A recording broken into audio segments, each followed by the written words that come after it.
김엘리의 경제 산책 오랜만에 출발합니다. 그간 여러가지 일이 있었어요. 일단은 한동안 산책을 못 나왔고요. 헬리가 아파가지고 그래서 김엘리의 경제 산책도 한동안 쉬었습니다. 그래서 영상이 아주 긴 기간 동안 업로드가 되지를 못했죠. 개인적으로 좀 안타깝게 생각해요. 근데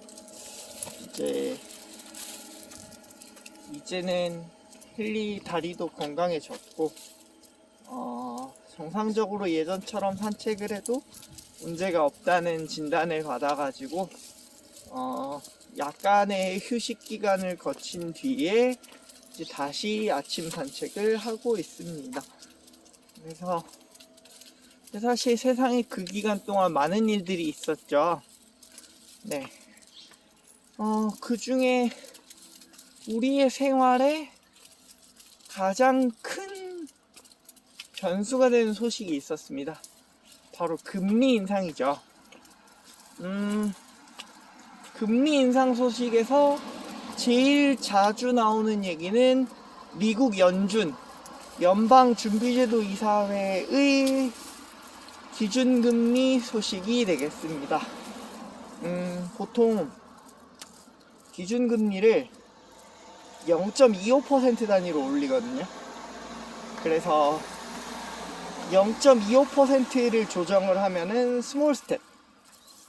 근데 그래서 0.25를 넘어서 0.5% 인상을 하면은 빅 스텝이라고 말을 해왔는데 이번에 무려 0.75%를 인상을 했어요. 굉장한 규모죠. 0.75%면은 소비자가 체감하는 부분으로는 1% 이상이 될 수가 있어요. 왜냐면은 기준금리라는 게 결국 그 화폐를 발행하는 중앙은행에게 시중은행이 돈을 빌려올 때의 금리거든요. 근데 그 금리가 올라가게 되면은 자연스럽게 대출금리가 올라가게 되겠죠.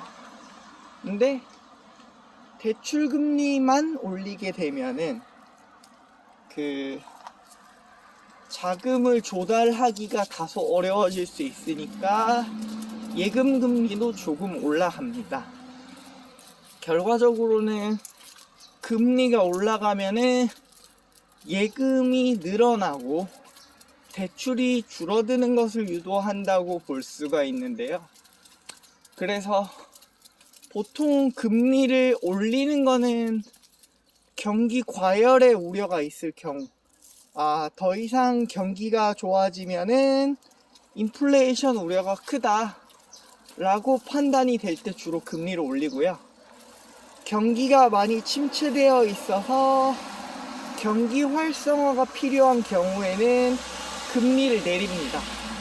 그래서 지금까지 코로나를 겪고 오면서 한국을 포함한 전 세계가 금리를 내리고 지원금을 풀어서 경제를 활성화시키기 위해서 노력을 해왔어요.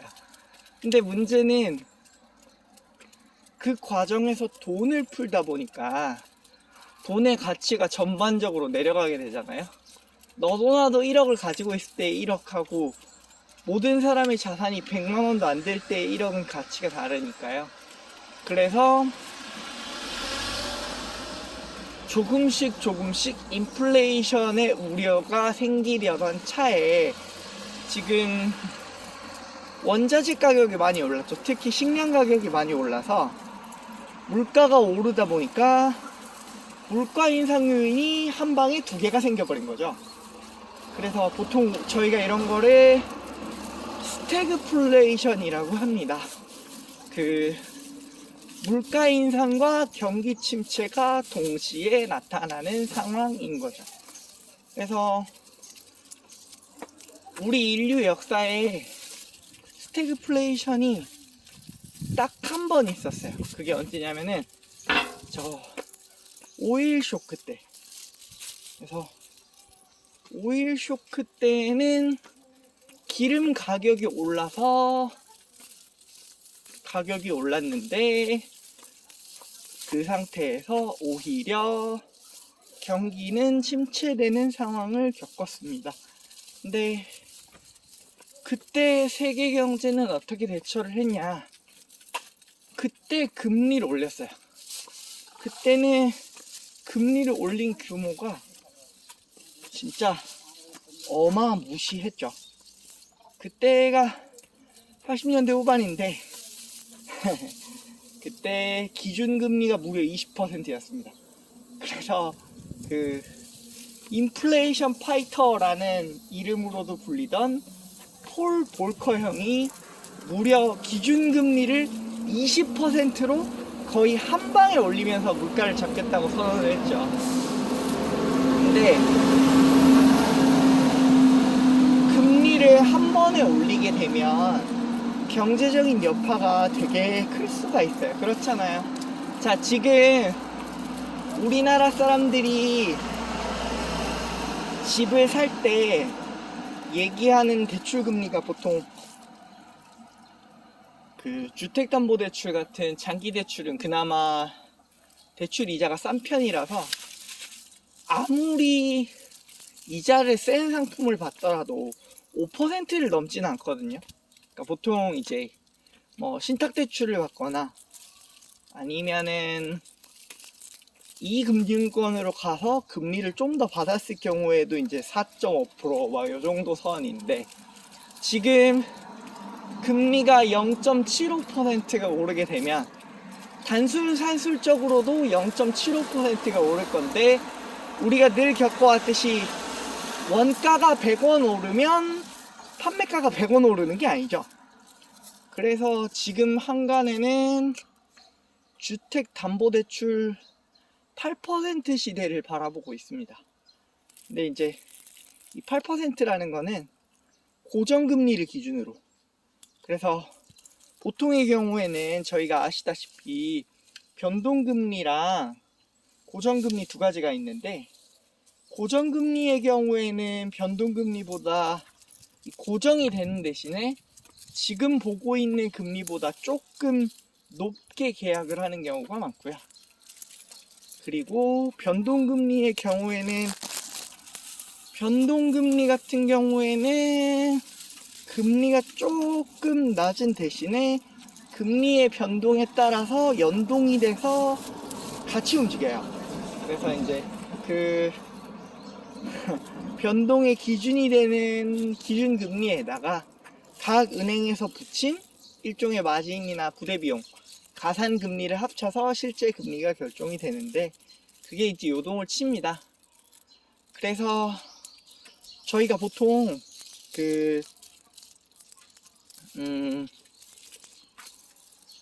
30년짜리 담보대출을 받으면요, 원리금 비중이 과거에 어느 정도 됐었냐면 원금 20만원에 이자 15만원씩 갚는 방식으로 해가지고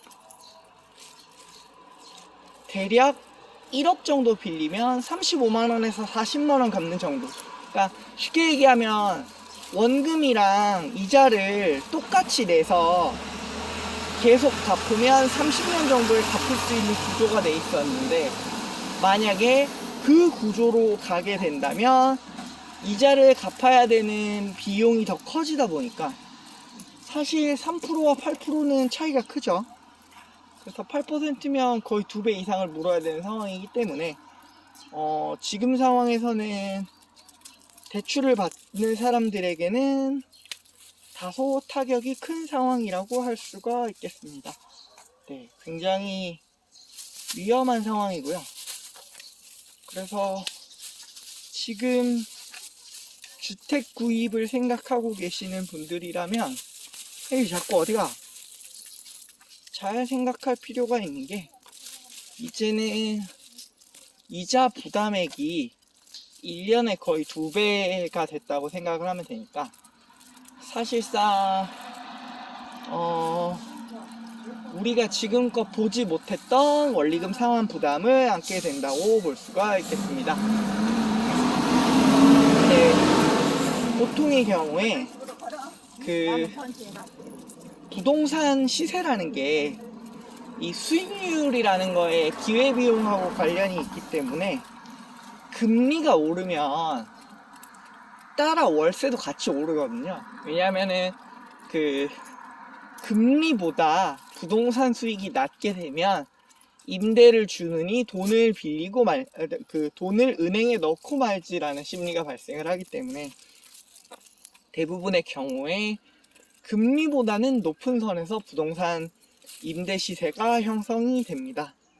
그래서 지금 상황에서는 대부분의 분들이 실질적인 소득 감소의 상황을 어느 정도 이제 감수해야 되는 상황이 됐어요. 그래서 지금 현재로서는 미국 연준이 일단 올해 겨울까지만 인상 기조를 운영을 해보고 그 이후부터는 다시 원상복구 할 거라고 말은 하는데 그 기간이 그렇다면 대략 한 6개월은 버텨야 된다는 얘기가 되겠죠.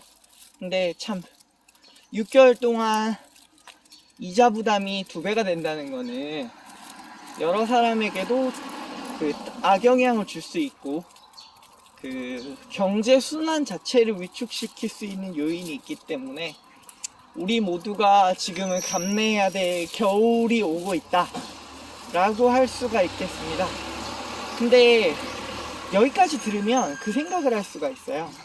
미국 기준금리가 올랐는데 우리나라랑 무슨 상관이 있냐. 우리나라는 한국은행에서 금리 안 올리면 그대로 흘러가는 거 아니냐 라고 생각을 할 수가 있는데, 보통 이제 각 국가 간의 금리 상황은 영향이 큰 나라끼리는 서로 연동되는 경향이 많이 있습니다.